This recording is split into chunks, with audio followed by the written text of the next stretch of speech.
ඊළඟට අපි සාකච්ඡා කරන්නේ ශ්‍රම නැත්නම් ඒකටම තමයි කියන්නේ ජවය කියලා පවර් කියලා කියනවා. මහලු පුද්ගලයෙකුට පඩිපෙළක් නැගීමට ගත වන කාලයට වඩා ඉතා අඩු කාලයකදී තරුණ ළමයෙක්ට එම් පඩිපෙළ නැගින්න කියලා කියනවා. එතකොට අපි කියනවා මහලු එක්කෙනාට වඩා තරුණ කෙනා ජව සම්පන්නයි කියලා. එතකොට වස්තුවක් මගින් කාර්ය කිරීමේ ශීඝ්‍රතාව නැත්නම් ශක්තිය නිදහස් කිරීමේ ශීඝ්‍රතාව තමයි ශ්‍රමතාව කියන්නේ. එතකොට ජවයේ ශ්‍රමතාව කියන එක වැඩි. ඒ කාර්ය අඩු කාලයෙන් කරනවා පොඩි එකක්. එතකොට ශ්‍රමතාව P කාර්ය W කාලේ T E සමානයි W බෙදීම T. එතකොට ශ්‍රමතාවමයි වෝට් වලින්. වෝට් එකක් තප්පරයට ජූල් එකක් වෙනවා. ශ්‍රමතාවයි ප්‍රවේගයයි අතර සම්බන්ධය ගත්තාම W නැත්නම් කාර්ය කියන එක Fs කියලා ගත්ත හැකි. එතකොට S බෙදීම T කියන එක ගත්තාම මේක V වෙනවා. P සමාන FV. ශ්‍රමතාව කියන්නේ බලය වතා ප්‍රවේගය. ඊළඟට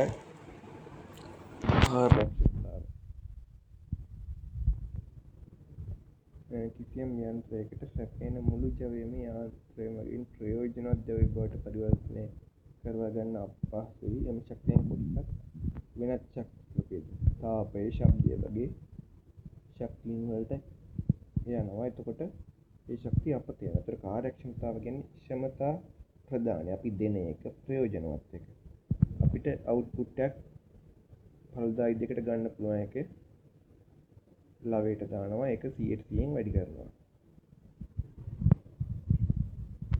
ඊළඟට ශක්ති සංස්කෘතිය මූලධර්මයේ සංකෘත පද්ධතියක මුල් ශක්තිය නියතයක්. ඒ පද්ධතියේ ශක්ති ප්‍රභේදයක් වෙන එකට කරන්න පුළුවන්. එක්සැම්පල් එක වාහනයකට ලබා දෙන පෙට්‍රල් වල ශක්තිය, තාපය, ධ්වනිය හා යාන්ත්‍රික ශක්තිය බවට පරිවර්තනය වෙනවා.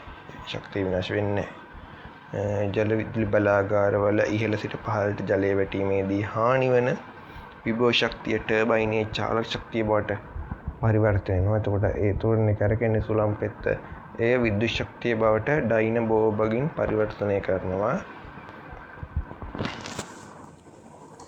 යාන්ත්‍රික ශක්ති සංස්කෘතිය මූලධර්මය කිසියම් ක්‍රියාවලියකදී ශක්තිය පරිවර්තනය වන්නේ චාලක ශක්තිය හා විභව ශක්තිය අතර පමණක්ම නම් වෙනි ක්‍රියාවලියක් චාලක ශක්තියේ විභව ශක්තියත් එකතුව නියතයක් වේ. තමයි යාන්ත්‍රික ශක්ති සංස්කෘතිය මූලධර්මය. මේක කියන්නේ චාලක ශක්තිය ප්ලස් විභව ශක්තිය සමාන නියතයක්. ඇතම අවස්ථාවලදී විභව ශක්තිය ගුරුත්වාකර්ෂණ විභව ශක්තිය හා ප්‍රත්‍යස්ථ විභව ශක්තිය කියලා ආකාර දෙකක් තියෙනවා. කියන්නේ අර දුන්නක ස්වභාවික හැඩය වෙනස් වෙන හින්දා ඇතිවන විභව ශක්තිය. චාලක ශක්තියද උත්තරණ කියලා භ්‍රමණ කියලා බෙදනවා. එක්සැම්පල් ඇත්තේ ගහක් තියෙයි. අඹ ගහක් 3.2 මීටර් උසකින් තියෙන්නේ අඹ ගහ.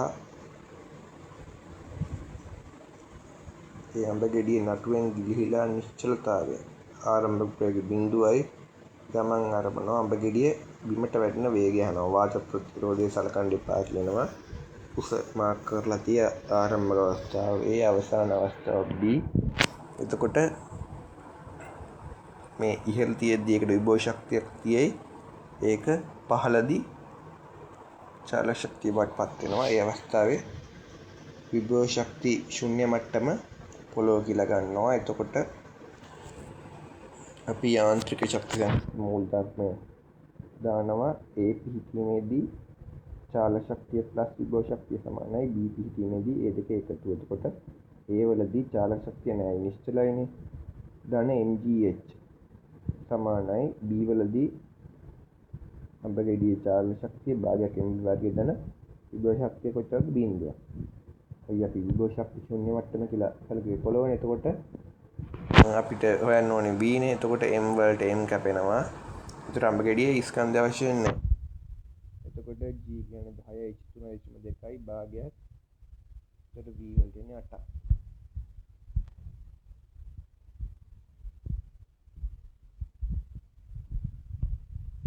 ඊළඟට භ්‍රමණ චලිතයයි වෘත්තාකාර චලිතයයි. rotational motion එකයි circular motion එකයි. විශ්වයේ සිදුවන චලිත බහුතරයක් සහ ක්‍රියා භ්‍රමණ චලිත මගින් විස්තර කරන්න පුළුවන්. සරල රේඛී චලිතයේ සරල රේඛාව ඔස්සේ සිදුවන දුරෙහි වෙනස් වීම මගින්ද ද්‍රව්‍යමාන චලිතයේ කෝණික වෙනස් වීම මගින්ද නිර්ණය කරනවා. එතකොට අලුත් රාශි ටිකක් අපි මේකෙදි අධ්‍යයනය කරනවා. සරල රේඛී චලිතයට තිබ්බන එක රාශි විස්ථාපනය, ප්‍රවේගය, ඒ වගේ මේකෙත් ඉතින් තියෙයි. ඒ වගේම ඊට අනුරූප ඒවා.